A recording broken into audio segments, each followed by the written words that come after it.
politically আজি আমি আৰু এটা সিদ্ধান্ত লৈছো যে অসমৰ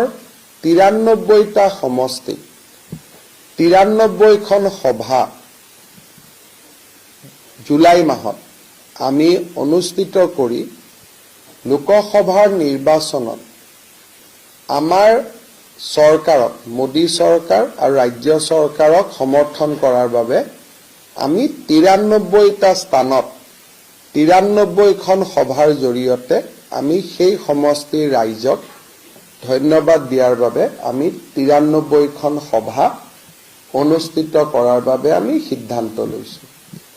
আৰু যিকেইটা সমষ্টিত আমি ভাল ফল দেখুৱাব পৰা নাই তেওঁলোকৰ তাতো একোখন সভা অনুষ্ঠিত কৰি ভৱিষ্যতত যে য'ত আমাৰ ডেফিচিয়েন্সি থাকি গৈছে যে আমি 23টা সিটত আমি কিয় পৰা নাই বা 94ত আমি পাৰিছো 26টা প্লাস আমাৰ 6টা এই 32টা সিটতো বা 32খন আসনতো আমি একোখন সভা কৰি তাৰ ৰাইজৰ অভাৱ অভিযোগৰ আমি বুজ লবৰ কাৰণেও আমি সিদ্ধান্ত লৈছো অৰ্থাৎ 126টা সমষ্টিতে যাম 93টা সমষ্টিত ধন্যবাদ দিবৰ কাৰণে যাম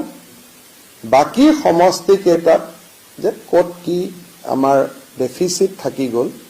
তাৰ বিষয়ে জানিবৰ কাৰণে আমাৰ সংকল্প সভা হ'ব ইয়াত হ'ব ধন্যবাদ সভা আৰু বাকি কেইখনত হ'ব সংকল্প সভা